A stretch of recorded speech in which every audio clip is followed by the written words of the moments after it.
Né? Seja Sim. bem-vindo. Obrigado, Eliette. Um prazer estar aqui com vocês. Eu queria que você falasse um pouquinho, eu já apresentei você um pouco para o público aqui, mas eu queria que você falasse um pouco mais sobre sua atuação. Você quer se apresentar um pouco mais, Eduardo? Vamos lá. Bom, eu sou consultor em gestão de pessoas há mais de 30 anos. Eu, por incrível e estranho que pareça, eu sou engenheiro agrônomo, contando um pouco da história. Eu fiz faculdade de agronomia, trabalhei durante 5 anos numa multinacional e durante o período que eu era executivo eu sofria que nem um cachorro, porque todo dia eu procurava fazer o meu melhor, eu batia todas as metas. E eu era criticado, porque eu era muito acelerado, porque eu era muito mandão, porque eu era muito franco, porque eu era muito direto. E eu batia a meta, eu perguntava pro meu chefe, mas não tá bom? Ele falou, tá, mas você tem que ser mais sensível, você tem que ser mais delicado, você tem que ser mais gentil, você tem que ser mais caloroso. E eu era franco demais, né? Imagine isso há Uhum. 35 anos atrás, ser franco hoje é meio estranho, imagine há 35 anos. E eu lá, com os meus 25 anos de idade, decidi que eu não queria mais trabalhar como executivo, que o meu talento estava em fazer gestão de pessoas, em ser direto, em ser curto e grosso, em ser objetivo. E todo mundo me dizia lá na empresa, inclusive, mas não existe emprego assim, você vai ter que inventar um. Falei, pois é, eu vou tentar inventar esse emprego, né, de ser pago para ser franco. E funcionou, né? Nesses últimos 30 anos o que eu tenho feito é isso. Eu faço consultoria em gestão de pessoas. Aquela Uhum. consultoria, quanto algumas empresas pedem lá 2 meses, 3 meses, um ano, eu brinco que em 2 dias eu faço o diagnóstico e mais dois eu já aponto os caminhos. E se eu for passar mais 6 meses ou 6 anos, vai depender da afinidade, né? Porque ninguém é dono da verdade. É tudo questão de hipóteses e a minha atuação ela é muito direta, muito rápida, muito objetiva. E aí, logicamente, vai depender, como eu disse aqui, da empatia, da interação, de como o cliente se sente. Há 10 anos atrás eu escrevi o primeiro livro, e depois disso eu nunca tinha escrito, escrevi mais 4, os 5 livros acabaram virando best-sellers, e eu saí da minha concha, eu trabalhava fechado, e a partir nesses últimos 10 anos eu comecei a abrir mais, a trabalhar com mais gente, a interagir mais, a fazer lives, Uhum. coisa que eu nunca tinha feito na vida. E é isso, o resumo da carreira é mais ou menos esse. Que bacana. Eu acho que que essa sua introdução já dá para a gente começar a falar de assuntos super importantes, porque muitas pessoas vivem o que você viveu, o que você passou na sua carreira, né? Elas têm uma personalidade, um comportamento dentro das empresas, muitas vezes elas sofrem, porque elas são mal compreendidas, né? Acho que todo mundo que está aqui vendo essa live nesse momento já passou pelo que o Eduardo passou também. E aí a gente começa falando, então, essa questão dos talentos, né? Todos nós temos talentos. E como aproveitar esse talento dentro das empresas, sabendo que as pessoas são diferentes? Fala pra gente, Eduardo. Vamos lá. Para resumir aqui o assunto complexo, vamos dividir em 3 partes. Eu gosto de começar pela floresta para depois chegar até a árvore. Todos nós, Eliette, todo mundo que está nos ouvindo, tem 3 grandes grupos de comportamentos ou situações. Os pontos fortes, ou seja, aquilo que a gente faz muito bem feito. Os pontos fracos, aquilo que a gente faz muito mal feito, mesmo com esforço. E os pontos limitantes. Então, para responder a sua pergunta, eu vou detalhar um pouco mais dessas 3 grandes partes que todo profissional, em qualquer circunstância, em qualquer contexto, tem. E aí nós vamos baixando um pouco mais até chegar na árvore e, se der tempo, até na fruta. O que é um ponto forte profissional? Ponto forte é aquilo que eu faço muito bem feito. Há muitos anos, com pouco esforço. Vou repetir. O que é um ponto forte? É alguma coisa que eu faço bem feito, que a pessoa, que todo mundo elogia, que as pessoas gostam, que as pessoas falam que você faz bem feito, mesmo com quase nenhum esforço. Então, às vezes a pessoa até subestima o ponto forte. Ah, mas isso aqui é fácil, isso aqui eu faço desde criança, isso aí eu desempenho bem há muitos anos, isso não é nada demais. É muita coisa, é coisa demais, sim, porque é bom, é ótimo, é bem feito e é bem feito sem esforço. Então, imagine uma pessoa que tem. E o problema, Eliette, amigos, é que gente normal não tem mais do que 1 ou 2, no máximo 3 pontos fortes. Talento é uma coisa rara. E pessoas normais não têm 10 talentos. Gente normal tem um ou dois. Então, o segredo número um, qual é o meu ponto forte? Qual é o meu principal talento? Onde é que eu mando bem? Onde é que eu desempenho melhor? Onde é que as pessoas elogiam? Onde é que eu sou naturalmente bom? E se a pessoa é, por exemplo, naturalmente nota 7 em alguma coisa, você imagina se desenvolver um pouco mais, estudar um pouco mais e virar 8 ou virar 9. Quando você passa do 9, você atinge a excelência profissional. O engraçado do ponto forte é que tem muita gente que fala assim, eu sou engenheiro agrônomo, eu deveria mexer mais com agricultura ou com cálculo por ser engenheiro. Eu odeio cálculo, eu tenho dificuldade para lidar com cálculo. É meu ponto fraco, inclusive, eu sou meio burro para lidar com cálculo avançado. Então, mesmo que faça parte da minha profissão ou da minha formação inicial de engenharia, é uma coisa que eu não gosto, que eu não desempenho bem. Então, por que eu vou perder tempo se eu não tenho talento nisso? Então, muita gente se prende, Leti, numa profissão ou numa carreira, porque a formação inicial, a formação básica, começou lá atrás, eu já investi 10 anos nisso, agora que eu estou no fundo do buraco, em vez de sair do buraco, eu vou cavar mais. E continuo insistindo em algo que não tem nada a ver com talento. Segunda parte, pontos fracos, é exatamente o oposto. Um ponto fraco profissional é aquilo que eu faço mal feito ou que eu tenho enorme dificuldade de realizar, mesmo me esforçando muito, me dedicando muito, estudando muito, o resultado é pífio, o resultado é ruim. E muita gente perde uma vida, às vezes, perde anos, perde uma carreira em insistir em melhorar pontos fracos. Eu vou repetir aqui durante o nosso bate-papo, que na minha opinião isso é uma tremenda perda de tempo. O que é um ponto limitante, a terceira fase? Ponto limitante é um ponto fraco que está me prejudicando. Opa, sinal vermelho. Vamos de novo. Ponto forte, invista, fique melhor ainda naquilo que você já é bom. Ponto fraco, tente ignorar. Ponto fraco, nós temos centenas. Gente normal tem centenas, tem milhares de pontos fracos, ou seja, áreas que não desempenha bem. Quando é que um ponto fraco é problema? Quando ele está limitando algo. Por exemplo, a pessoa é talentosíssima na articulação, na venda, é fechador de negócio, só tem um problema, é desorganizadíssima, perde tudo, não entrega relatório, desorganizada. Isso é um ponto limitante, porque pode ser demitida, pode ser mandada embora, pode perder a carreira por causa do limitante. O meu conselho nesse caso, até para ser um exemplo mais prático, passe de nota 0 para nota 3 em organização. Quando a gente neutraliza um ponto limitante, o ponto forte aparece e o caminho fica mais fácil. Eu acho que feita essa abertura, essa abordagem, fica mais fácil para a gente continuar a conversa. Legal, bacana.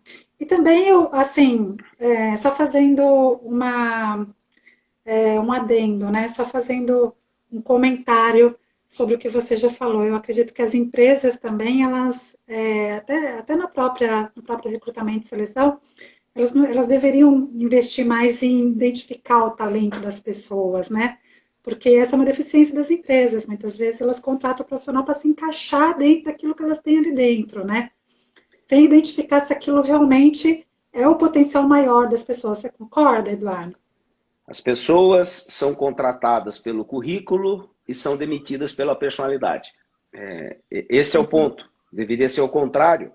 Quando eu faço seleção, e eu faço seleção quase como um complemento. Eu não sou recrutador profissional, eu uso isso com pouca frequência, mas existem cargos nas empresas que eu dou consultoria que eu tenho que participar efetivamente nas entrevistas finais, principalmente a nível gerencial.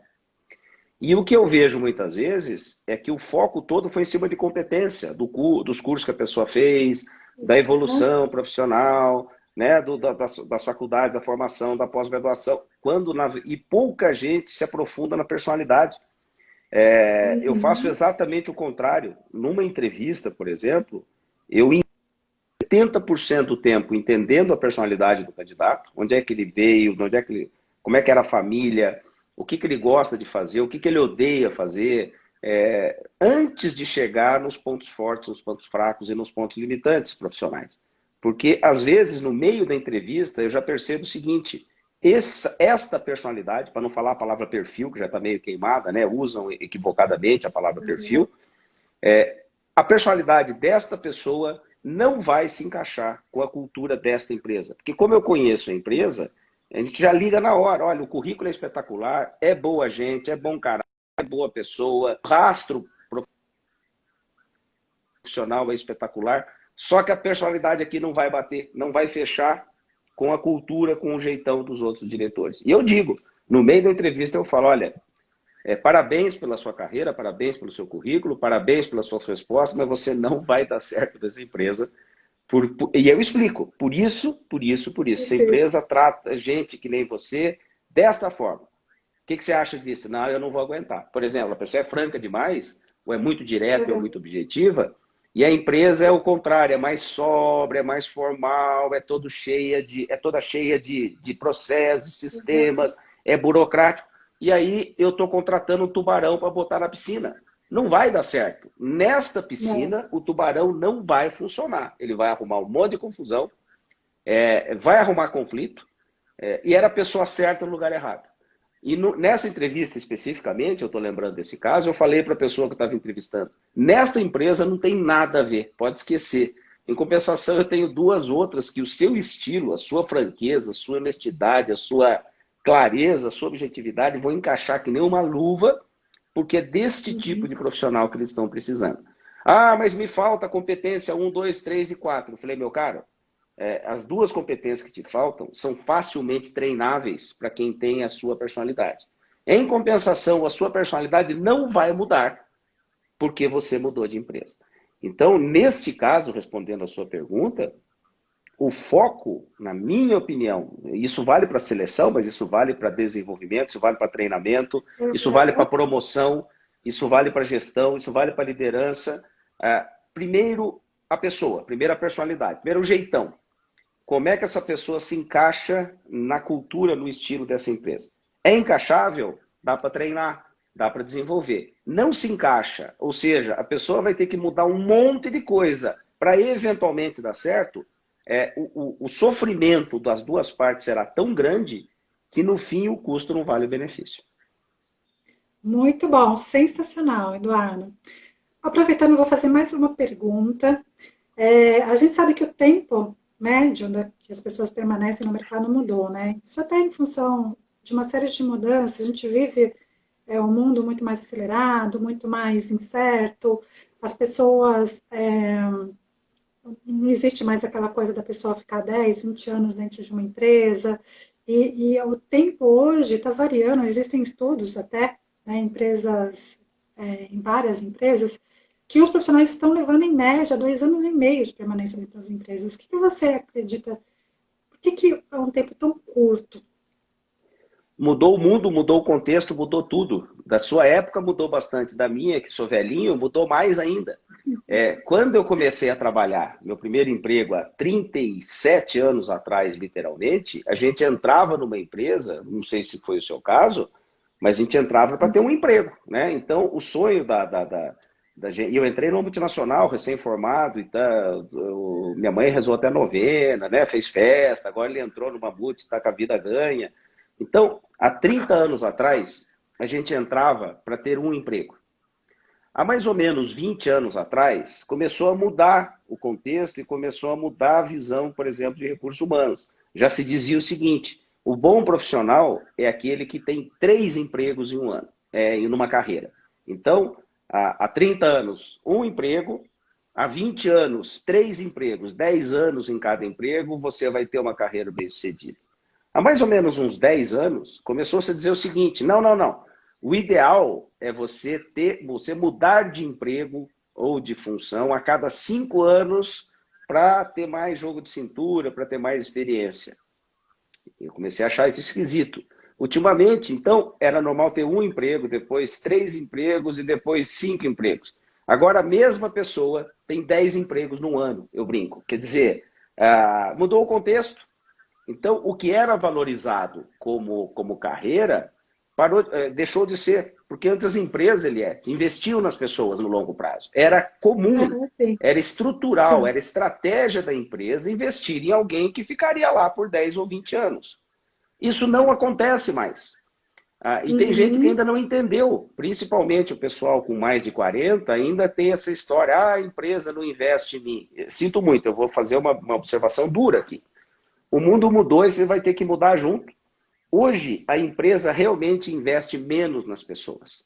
As pessoas é que precisam investir mais em si. Em outras palavras, antes as empresas cuidavam da carreira do subordinado, do funcionário. Hoje é o subordinado que cuida da própria carreira. Então, essa mudança de paradigma e mudanças a cada 2, 3 anos isso é o novo normal. As pessoas ficarem 2 anos num lugar, 2 anos em outro. Aí, se você me perguntar se eu acho isso bom ou ruim, eu acho péssimo. A minha opinião como consultor é que você ficar 2 anos, quando você está começando 2 anos de empresa, está começando a entender a cultura, está começando a gerar resultados, a empresa está começando a confiar em você, a empresa já está pensando, eu acho que a gente precisaria investir mais nessa pessoa, precisar fazer um programa de mentoring. Quando a pessoa começa a se aculturar, ela sai. E às vezes, quando eu pergunto por que você trocou de empresa, a pessoa não sabe. Ela diz que eu resolvi mudar, mas mudar para quê? Não, para ter novas oportunidades. Quais? Não, porque eu estava insatisfeito. Com o quê? Não consegue explicar direito. E aí, Eliette, a pessoa muda do 6 para o 5, não é nem do 6 para meia dúzia. E quando ela muda de empresa, ela começa a comparar com os outros 4 empregos anteriores. Aquele lá, aqui o chefe é mais chato que o anterior. Em compensação, na outra era mais perto da minha casa. Na antepenúltima, não era perto de casa, mas eu tinha o benefício, eu ganhava mais. Não. Ou seja, a pessoa vai viciando a cada emprego que passa, ela começa a ficar viúva. Eu brinco, chama de viuvez de empresa. Ela começa só a lembrar da viúva e pensar nas partes boas que ela tinha lá na outra, e ela quer, no sonho realista, ter todas essas condições ideais que ela teve a melhor parte de cada emprego, ela quer ter no mesmo emprego. Atenção, isso não vai acontecer. Isso não existe na prática. As pessoas são diferentes, as personalidades são diferentes, porque as empresas são diferentes. Então, o meu conselho bem direto, bem prático, bem franco para as pessoas que estão contratando contrate alguém, senhor diretor, ou senhor CEO de empresa, contrate alguém pensando em investir nessa pessoa por 5 ou 10 anos, obviamente, se essa pessoa der resultado ano a ano. Né? Não contrate alguém para ficar 1 ano ou 2 já dizendo o seguinte, eu vou botar, se não der certo eu troco, eu coloco outro. Quando o recrutador, inconscientemente ou conscientemente, tem esse tipo de leitura, de abordagem, ele já está praticamente aceitando que vai dar errado.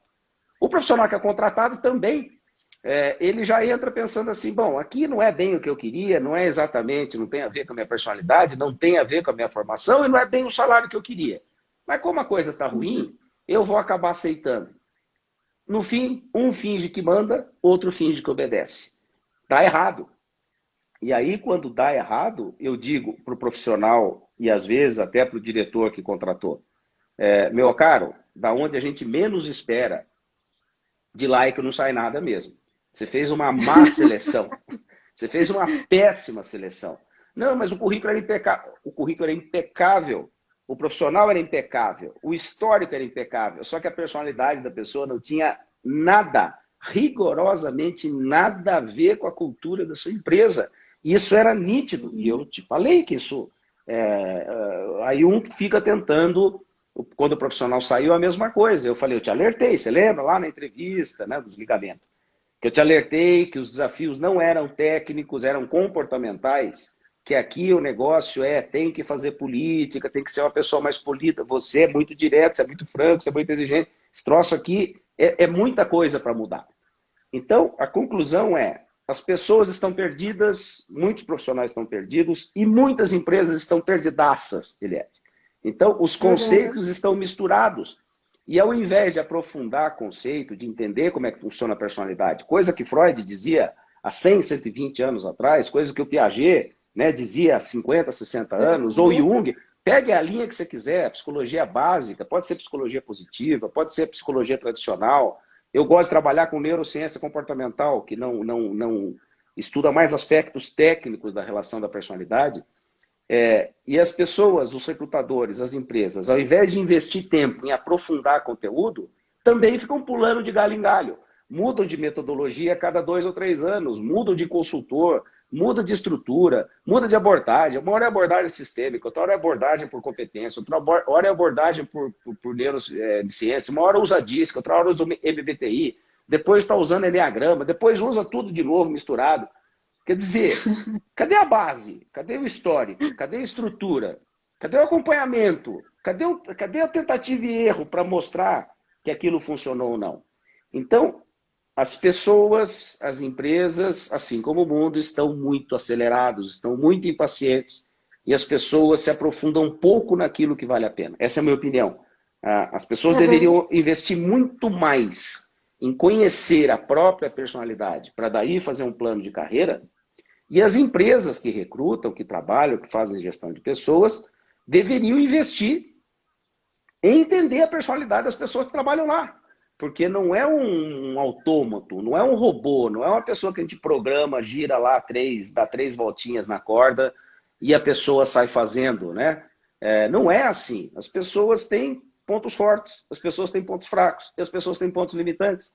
No fundo, o jogo, esse jogo entre essas 3 grandes dimensões, é que definirão se uma pessoa dará certo numa determinada empresa ou não. Da mesma forma, quando me perguntam, Eduardo, eu penso em ser autônomo ou trabalhar por terceirizado prestando serviço, ou eu penso em ter o meu próprio negócio, o que você acha? É a mesma coisa. Existem pontos fortes, pontos fracos, pontos limitantes. Você precisa usar para ser bem-sucedido, seja numa carreira profissional como executivo, seja no RH, seja como empreendedor, seja trabalhando de forma terceirizada, como eu faço, você precisa usar os seus pontos fortes ao máximo, 70%, 80% do tempo. E 15, 20, 30, no máximo 30% do tempo você conserta ponto limitante, porque a vida é assim. O que acontece na prática é que muita gente faz o contrário. Ele passa 70% do tempo tentando consertar ponto limitante, que é um desespero, é um sofrimento atroz, e 30% usando os pontos fortes. Parece que nasceu para sofrer, a pessoa, não, minha vida é assim mesmo, é tudo duro. E quando eu saio do emprego, eu arrumo um pior. Eu falei, então você é burro demais, você é um tonto, né? Tem 10 anos de experiência, tem 15, tem 20, e pega uma coisa, um desafio mais complicado que o outro. Nessa altura da vida, com mais de 15 anos, 20 de experiência, a pessoa já deveria estar se direcionando para aquelas coisas que ela realmente tem prazer em fazer e desempenhar. Ou seja, naquelas coisas, repito, empregos, projetos, programas, empresas, negócios, onde ela possa usar a maior parte do tempo os pontos fortes, os talentos. É isso. Parece complicado, mas é fácil. E a gente estava conversando agora, um pouco antes de começar a live, e a gente estava falando sobre isso, e eu inclusive citei, né, Eduardo, o caso da presidente da Seara, que eu estava assistindo uma palestra dela e ela estava falando justamente sobre isso, que quando ela era gerente de projeto na Seara, ela resolveu investir mais na carreira e para poder chegar a ser presidente da Seara, né? Quer dizer, na época eu não imaginava que ela fosse ser, mas ela investiu para ter mais valorização e tudo mais, né? E o que ela fez? Ela desenvolveu ao máximo os seus talentos e aquilo que ela tinha de ponto fraco, ela delegou para as equipes, para as pessoas que eram boas naquilo, né? Então, é justamente o que a gente fala, e é justamente isso que eu queria falar com você também, até pegando esse gancho, para falar sobre equipes de alta performance, né? Que é uma coisa junto à outra. Porque, para mim, equipe de alta performance acontece através dessa complementariedade, ou seja, eu consigo alocar pessoas dentro daquilo que elas são boas, né? E aí eu consigo formar equipes altamente engajadas. Você concorda com isso? O segredo da alta performance é um só, é colocar a pessoa certa no lugar certo. Aliás, eu não gosto muito da palavra guru, porque parece coisa de líder espiritual, que você tem que seguir, não pode discordar. Uhum. Se o cara falar que para pular num buraco e se esconder, você tem que passar uma semana lá. Eu não gosto dessa palavra, mas o Jim Collins é meu guru. Se eu tivesse que escolher uma pessoa que eu respeito, que eu leio, que eu gosto, que eu admiro, é o Jim Collins, porque é um estudioso, é quase um cientista. Tudo que ele fala, tudo que ele escreve, ele baseia em estatística de 100, 120 anos atrás, comparando as empresas, depois 70, depois 30, depois 20, e como as empresas estão hoje. Então, é um cara que eu respeito e admiro pela clareza, pela objetividade, mas principalmente pelos dados práticos. E ele diz o seguinte, aqui para reforçar o que você está dizendo. Todo mundo fala que quer obter alta performance, né? Todas as empresas, todos os profissionais, todo mundo fala que o sonho é ter alta performance. E o Jim Collins é tão genial, é tão brilhante, que ele diz que para se obter alta performance, você precisa de 4 coisas, só 4. E ele compara a performance, ele compara a empresa com um ônibus. Eu quero comparar com um navio aqui, acho que fica mais fácil. Então, quem está me ouvindo e quem está nos ouvindo, imagine, se você tem uma empresa, uma grande empresa com 3 mil funcionários, a sua empresa é um transatlântico. Se você é uma empresa que tem, uma empresa média, que tem lá 1.000 funcionários, a sua empresa é um barco mediano, né, de bom tamanho, mas que cabem lá 1.000 pessoas. Se você é um barco rápido, você é sei lá, um navio de cruzeiro mais privado, você tem lá 200 funcionários, 200 tripulantes. E você, se for um barco de pesca, você é um barquinho com 3 tripulantes. É o pescador, o capitão e mais um ajudante. O que eu digo aqui, o que ele reforça, não interessa o tamanho do seu barco. Você precisa ter 4 grandes passos para obter altíssima performance. Passo número 1. Embarque as pessoas erradas, embarque as pessoas certas e desembarque as pessoas erradas. Vamos de novo? Passo 1. Embarque as pessoas certas e desembarque as pessoas erradas. É impossível você ter alta performance com gente boa no lugar errado. Segundo, agora que você embarcou as certas e desembarcou as erradas, coloque as pessoas certas nos lugares certos. Às vezes você tem um excelente funcionário, comprometido, dedicado, íntegro, proativo, tudo de bom na vida, só que ele está no lugar errado. A pessoa, por exemplo, é socialmente orientada, ou seja, gosta de trabalhar com gente, gosta de trabalhar com relacionamento, gosta de trabalhar em grupo. E o que a empresa faz? Eu vou te deixar 2 anos na contabilidade, ou na auditoria, você vai fazer assessment. A pessoa quase desmaia, quer dizer, ela quer lidar com gente e botam ela para lidar com coisa. E aí diz, a gente dá a chance para a pessoa e ela não aproveita. Ou seja, a pessoa acerta no lugar errado. O contrário é verdadeiro. Você pega uma pessoa tecnicamente orientada, que também é impecável, íntegra, trabalhadora, proativa, profissional ao extremo, e coloca essa pessoa tecnicamente orientada, que muitas vezes é introvertida, calada, fechada, tímida, quietinha, envergonhada, fala pouco, ouve muito. Você vai lidar com gente agora, você vai comandar uma equipe para treinar, para aprender, e você vai comandar um grupo para fazer reuniões de entrosamento. A pessoa não se entrosa nem com a mulher, nem com o esposo, é fechada, introvertida, é tecnicamente orientada. Então você tira a pessoa do lugar certo e bota no errado. A chance disso dar certo, eu repito, é mínima. Não porque a pessoa não queira, não porque a empresa não invista em treinamento. Está investindo no treinamento errado, está colocando a pessoa certa no lugar errado. Então, regra número 1, coloque as certas, tire as erradas. Regra 2, coloque as pessoas certas nas funções certas, ou seja, onde ela possa obter o auge, o máximo da performance dentro daquilo que ela já tem, dentro daquilo que ela já é. Terceira regra, você é capitão, que agora tem as pessoas certas nos lugares certos, ouça essas pessoas sobre o rumo que o barco vai tomar. Quantas horas, se a gente vai para o norte ou vai para o sul, para o leste ou para o oeste? Quantas horas navegaremos? Como é que vai ser o turno? Né? Quem come primeiro, quem come depois? Como é que vai ser o revezamento do sono? Quanto tempo a gente vai parar descansando? Então, se você tem a pessoa certa no lugar certo e não ouve essas pessoas, elas vão embora. Elas não vão gostar. Elas não vão querer ficar num barco sendo fora de série, trabalhando bem, se elas não são ouvidas para tomada de decisões estratégicas. Não é só a hora do cafezinho. Regra 4. Enquanto você, capitão deste barco, que tem esse barco 2.000 tripulantes, tem esse barco 2 tripulantes, enquanto você, capitão desse barco, não tiver 90% das pessoas certas, nos lugares certos, te ajudando a tomar decisões, você não deveria ter outra prioridade na vida a não ser encontrar essas pessoas. Então, o caso que a Ilete citou aqui, a gente estava conversando antes aqui nos bastidores, é que essa presidente da Seara, ela fez o seguinte, ela é a capitã do barco, o que ela fez? Provavelmente, eu não conheço o detalhe, mas ao invés dela querer ser boa em tudo, o que é impossível num navio, num transatlântico, o que manda a inteligência e o bom senso de um líder? ser bom em uma ou duas coisas, de preferência gestão de pessoas. Se o líder ele é muito bom em gestão de pessoas, o resto não precisa saber nada, não precisa entender de marketing, nem de vendas, nem de auditoria, nem de... Se você tem a pessoa certa no lugar certo e sabe fazer gestão, sabe motivar as pessoas, sabe treinar as pessoas, sabe orientar as pessoas, você vai ser um capitão, você vai ser um CEO, vai ser um gestor, vai ser um freelancer, vai ser um empreendedor de primeira linha. Porque isso é alta performance. Não é ser bom em tudo, não é cobrar pênalti e cabecear, não é ser especialista em todas as áreas. Repito, é ser muito, muito, muito bom em uma única área, ser um fora de série, ser um nota 9, um nota 9,5 em uma área e ter pessoas nota 8, nota 9 nas áreas em que você não domina. Aí ele pode estar pensando, né? As pessoas que estão me ouvindo aí estão pensando assim, mas aí é fácil, né? O cara ter lá 2.000 funcionários. Eu não tenho 2.000 funcionários, eu sou uma microempresa, eu sou uma empresa pequenininha com 3. Aí me permitam usar o meu exemplo.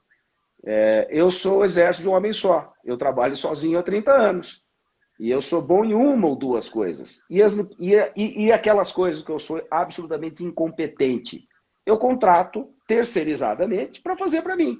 Então, eu tenho um contador que faz a minha contabilidade, eu tenho um especialista para fazer minhas apresentações em Prezi, eu tenho uma pessoa que faz auditoria do auditor, eu tenho outra pessoa que organiza as minhas viagens, e assim por diante.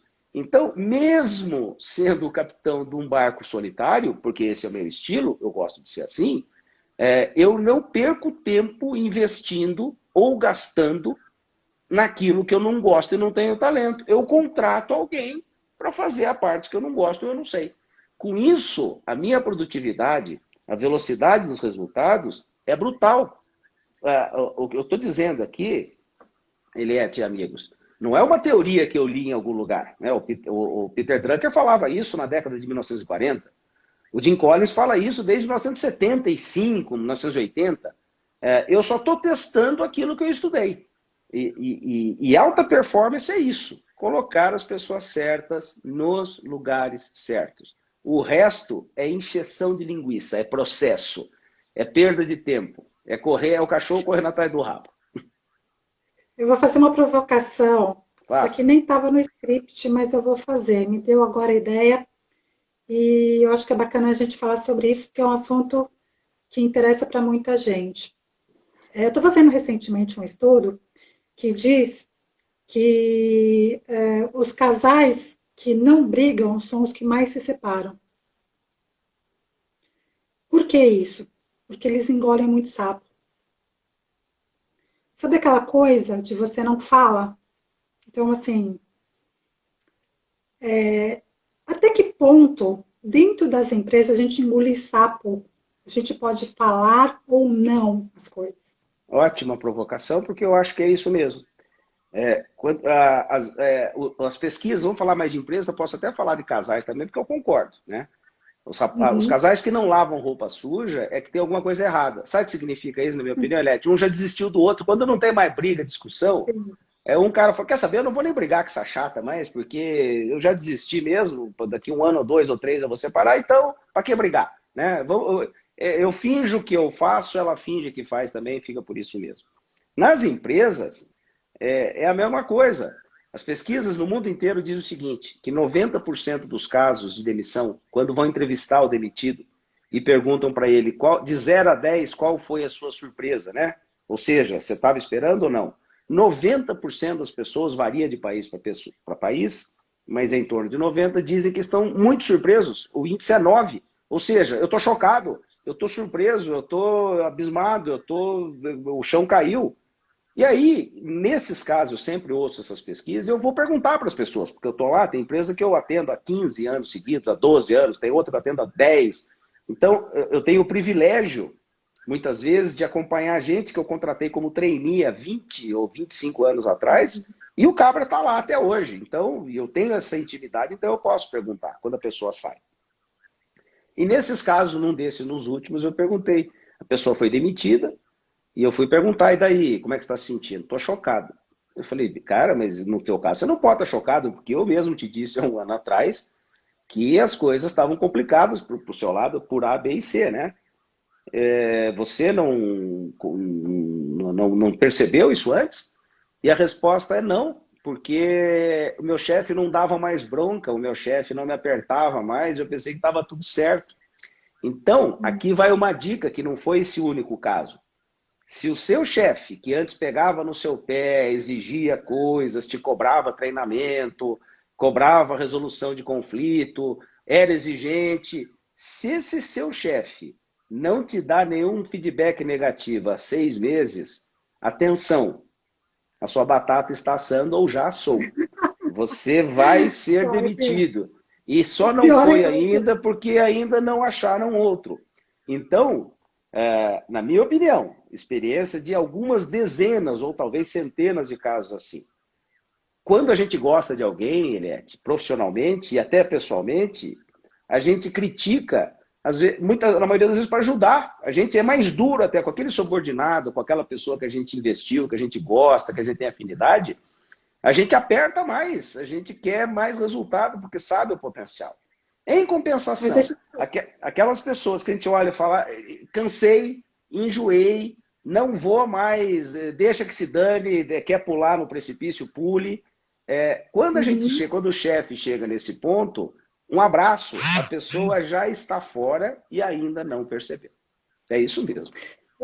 Deixa eu te falar uma coisa, inclusive, eu fui fazer uma live com o CEO do LinkedIn, né, o Milton Beck, e, assim, foi uma aula incrível, né, a gente estava falando sobre uma pesquisa que o LinkedIn faz todos os anos para falar sobre tendências de RH, e eu dei essa pesquisa em primeira mão, esse ano foi em fevereiro, e a gente falou de várias tendências, de bem-estar, uma série de coisas. E aí ele falou o seguinte para mim, uma frase que ficou marcada, foi que ele falou assim, a gente estimula aqui dentro opiniões diversas. A gente estimula, porque assim, o que acontece? A palavra conflito, ela é meio pejorativa, ninguém entende o conflito como algo legal, né? Todo mundo entende como algo ruim, na verdade, né? Mas conflito e você ter opiniões divergentes, basicamente é a mesma coisa. E tem empresas, principalmente as empresas mais inovadoras, elas estimulam que as pessoas tenham opiniões contrárias. Porque é assim que a gente inova. Porque você concorda comigo que se todo mundo pensar igual, onde é que vai ter inovação? Com certeza, só que divergência não necessariamente precisa virar conflito. Aliás, eu escrevi um livro sobre negociação e um dos capítulos é justamente gestão de conflitos. Opinião divergente, você discordar de abordagens, por exemplo, isso faz parte até da solução. Quer dizer, um acha que é muito comum em sócios isso. Você tem 3 sócios. E a coisa mais engraçada, um quer crescer rápido, quer dobrar de tamanho e se endividar. O outro, ao contrário, ele quer vender uma parte para não correr risco e ter dinheiro em caixa. E tem um terceiro que normalmente ouve os dois que têm posições extremas e antagônicas, e esse é o que faz a diferença. Porque se deixar também, Eliette, a gente vê muito em empresa isso e também vê em casais, se você partir para o conflito, fica aquela história, quem pode mais, né? Quem define mais. Nessas empresas mais meritocráticas, como parece ser o LinkedIn, como parece ser o Google, estou falando de longe porque eu nunca convivi, o que parece ser a Amazon, por exemplo, o que eles conversam, que eu ouço eles dizendo nós valorizamos pontos de vista divergentes porque a complementariedade, a diferença, inclusive extrema de pontos de vista, acaba levando para melhores caminhos do que a pura concordância. Qual é o segredo desse processo dar certo e destrambelhar para a maior bagunça da face da Terra? A liderança. Se você tem um líder justo, se você tem um líder meritocrático, ele vai dar vazão às divergências, mas ele vai mediar o conflito. Então ele vai ouvir o A, vai ouvir o B e vai ouvir o C, mas vai decidir. Esse negócio de empresa democrática é a maior besteira, a maior besteira que eu vi na minha vida. Esse negócio que todo mundo manda igual, isso não existe. Principalmente empresa grande. Empresa sem chefe. Isso é uma barbaridade, né? Isso é uma estupidez. E Inclusive, pergunte para as pessoas de alta performance, pessoas de alta performance, se elas gostam de chefe banana, de chefe bonzinho, aquele chefe que não decide nada, não discute com ninguém, não faz crítica, não dá. Pergunte para pessoas ou profissionais de alta performance se ele gosta de chefe assim. Aquele chefe que não entra em conflito, nunca. Ele sempre está apaziguando, está botando panos quentes. Esse é um péssimo chefe. Então, quando eu Uhum. digo chefe, quando eu digo liderança, a liderança é aquela que consegue unir pessoas diferentes, mais complementares. O bom líder é aquele que consegue colocar para trabalhar junto pessoas com opiniões, inclusive, divergentes. O bom chefe, o bom líder, é aquele, inclusive, que tem pessoas no grupo que uma não gosta da outra. Se deixasse, elas brigariam de soco, muitas vezes. Ou brigariam, entrariam em conflito físico. Então, o que faz a diferença nesse tipo de empresa é o chefe bem preparado. É aquele que gosta de pessoas ou de opiniões diferentes, mas que na hora antes de entrar no conflito ou na briga, ou no quebra-pau, ou na animosidade explícita, ele intermedia a situação, ele ouve os dois lados e opina. Neste momento, ou neste caso, ela tem razão e você não tem. Naquele outro caso, a gente vai discutir tudo de novo, porque eu não estou dando preferência para a pessoa A ou para B, eu estou dando preferência para a melhor ideia. E aí funciona. Né? De novo, a gente entrou o quê? Na postura do líder, na posição do líder, principalmente em momentos de crise. É aí que o líder faz uma enorme diferença. E mesmo nessas empresas que falam que não tem liderança, aqui não tem hierarquia e tal, sempre acaba tendo um líder, como é que eu vou dizer assim, alguém que acaba sendo líder ali, né? Líder informal, vamos dizer assim. Minha experiência, Porque. minha experiência em empresas, liderança não aceita vácuo. O poder não aceita vácuo. Se você não ocupar, alguém vai ocupar. Então, eu já vi empresas, por exemplo, que tem lá 4 ou 5 investidores poderosos, né? Mas quem manda é um gerente. Ele contrata um CEO, contrata um diretor. Mas quando eu entro na empresa e começo a andar lá, conversar com a Rádio Peão, eu descubro lá que quem manda não é o CEO, quem manda não é o diretor financeiro, quem manda é o gerente. É um gerente mais empoderado, é um gerente que decide, é um gerente meritocrático. Ele não é de direito, mas é de fato. Ou seja, na hora do apuro, os investidores ouvem o gerente. Na hora do apuro, os funcionários vão lá se escorar naquele gerente confiável. O CEO vai se aconselhar com a pessoa. E aí eu brinco, né? Por que você não contratou, por que você não promoveu esse cara que já é um fora de série? Ah, não, porque é muito jovem, ou porque não tem a formação necessária, ou porque só tem 35 anos. Aí eu brinco. Aí você bota um velhinho aí, de 55, eu tenho 55, né? Você bota um velhinho, cansado às vezes, todo cheio de firula, todo burocrático para ser CEO da sua empresa, quando você tem um Ronaldinho jogando lá, você tem um Ronaldinho Gaúcho na equipe. Então, essa história repito aqui, né, de gestão sem líder ou de gestão sem chefe, ou grupos harmônicos, isso é conversa, isso é papo, isso só funcionaria. Para ser sincero, eu nunca na vida, e olha que são alguns, eu calculei mais de 40 mil horas de estrada, né, de consultoria ou de treinamento dentro de empresa, eu nunca vi um único caso na vida de empresa sem uma liderança formal ou informal, mas que aparecesse, que fosse de alta performance. As melhores empresas que eu já vi, não é que eu li, não, que alguém me contou. As melhores empresas que eu vi funcionar ao vivo e a cores, seja participando como consultor, seja babando, né, olhando lá e admirando, são aquelas empresas onde a liderança é meritocrática. O líder é inconteste. O líder tem autoridade moral. As pessoas respeitam o líder não por aquilo que ele fala, mas por aquilo que ele faz. Então, se a gente for resumir todo esse nosso bate-papo de hoje aqui, em seleção, contratação, gestão, motivação, nós vamos cair, na minha opinião, no mesmo ponto. Se você tem líder, se você tem liderança, você escapa de qualquer crise, ou sobrevive, ou resiste, ou consegue sair melhor, dá-se um jeito. Quando você não tem um líder inconteste, um líder com autoridade moral, o que vai acontecer é que qualquer ventinho, qualquer marola vai derrubar a empresa. Porque na hora está puro, aqui agora citando Warren Buffett, que sempre diz o seguinte, a gente só descobre quem está nadando pelado quando a maré baixa. Nós estamos com a maré no calcanhar e tá cheio de gente andando pelado na praia, né? Foi pego literalmente andando pelado, porque não tem preparo, não tem maturidade, não tem escopo, não tem estrutura emocional para liderar em tempos de crise. Em compensação, Eliette, o que a gente está vendo também é que gente que antes era subestimada ou não dava muito valor, não dava muita importância, essa pessoa está se sobressaindo. Ela está andando de smoking, enquanto está todo mundo pelado na praia, ela está andando de smoking, ou seja, está impondo autoridade não pelo cargo, mas pelo desempenho, pela coragem, pela capacidade de interagir, pela capacidade de mediar conflitos, pela capacidade de tomar decisões. E é nessa hora que as empresas dão a virada. E é nessa hora, muitas vezes, que as carreiras mudam, né? No meio de uma crise, quando a pessoa descobre, fala, peraí, eu acho que eu levo jeito para a coisa. Eu acho que eu sou um bom líder, eu acho que eu sou um bom técnico, ou eu acho que eu não vou mais arrumar emprego, eu vou trabalhar terceirizado, ou eu nunca mais vou trabalhar em empresa, eu quero trabalhar em home office, eu quero trabalhar em casa, ou trabalhei em home office e odiei. Assim que abrir esse negócio, eu volto a procurar emprego, porque eu gosto de lidar com gente.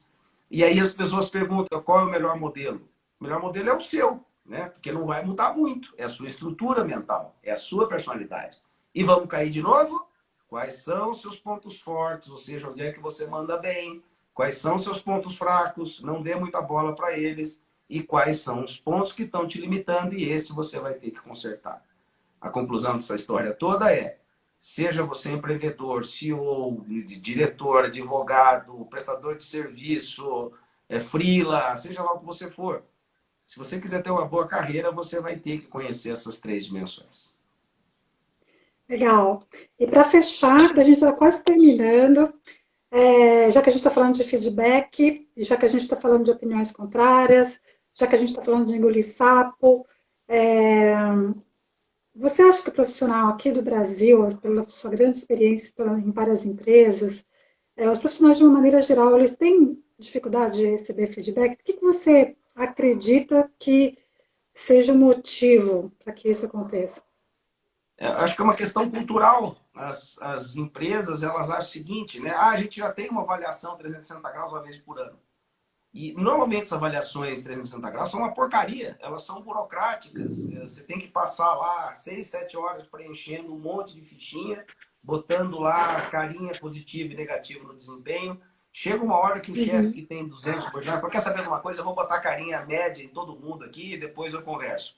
Aí você chama a pessoa para o feedback, é uma coisa absolutamente burocrática. Também estão filmando a reação da pessoa. E aí as pessoas se encostam nisso, Eliette, muitas vezes. Principalmente empresa grande. Não, a gente já tem avaliação de desempenho aqui. A gente já recebe feedback. Um feedback para inglês ver que não vale para nada. Na minha opinião, o bom feedback é aquele que acontece quando é necessário. Ou seja, no dia a dia. A pessoa fez uma coisa fora de série, aplauda, elogie. Concordo plenamente. A pessoa fez uma besteira muito grande, não espere avaliação de desempenho. Chama a pessoa e fala, você pisou na bola e pisou feio, né? Mais uma dessa, eu não consigo segurar a tua bola. Então, quando as pessoas, de novo, nós estamos falando de liderança, quando as pessoas recebem feedbacks honestos, intelectualmente honestos, ou seja, o chefe fala o que realmente acontece, de bom e de ruim, as pessoas têm um parâmetro, as pessoas sabem como se comportar.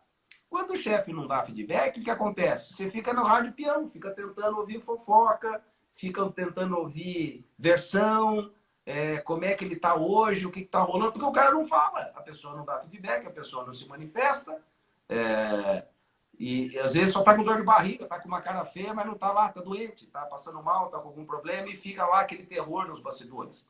Ou um dia a pessoa está feliz lá porque acordou mais bem-humorado e fica todo mundo pensando que vai ganhar alguma coisa e não é isso. Então, concluindo aqui, feedback é que nem arroz e feijão. Você precisa comer todo dia. Você não pode passar uma semana sem comer arroz e feijão, né? Você pode variar, mas você não pode viver de água, né? Não receber feedback é viver de água. Não dar feedback é querer dar o piste para tigre. Ele pode, num primeiro momento, comer porque não tem outra coisa, mas ele vai morrer de fome, não vai funcionar. Você sabe que você está falando isso, eu estou lembrando que tem um tipo de feedback que as pessoas costumam fazer bastante nas empresas, que é aquele feedback sanduíche. Não sei se você já ouviu falar. Que você chama a pessoa, faz um elogio e depois fala o que tem que falar e depois termina com o elogio. E isso já tem estudo que isso não dá certo, porque a pessoa, quando vai para receber o feedback, que você faz o elogio, ela já sabe que aquele elogio já é para anteceder uma bronca, entendeu? Então, isso psicologicamente, isso não tem efeito. Então, eu concordo plenamente com você, com essa ideia de que a gente tem que dar feedback na hora que acontecem as coisas. A pessoa fez alguma coisa de muito bom, eu já falo. A pessoa fez alguma coisa que errou aqui, já falo na hora para a pessoa. É assim que tem que ser. Durante todo o tempo que tem muito mais, a pessoa percebe que aquilo ali é legítimo, sabe? E aqui, para concluir, a gente só tem mais 2 minutos, e eu não quero cortar o seu tempo para fazer o fechamento. A conclusão é essa, Eliette. Nós estamos caindo de novo na liderança. Quem é que bota a pessoa certa no lugar certo? É o líder. Quem é que dá feedback positivo ou negativo? É o líder. Quem é que intermedia conflito? É o líder. Quem é que bota a cara quando está todo mundo com medo? Tem muita gente que se esconde debaixo da cama. O bom líder, ele dá a cara a tapa. Quem é que avisa as pessoas do que realmente está acontecendo? Olha, a empresa está com 30% de prejuízo, daqui 3 semanas eu vou mandar 8 pessoas embora, inclusive você é uma delas, infelizmente. Não, o líder deixa para um dia antes de demitir, sem a pessoa saber, sem as equipes terem noção, vai lá e demite. Gera um baita terrorismo.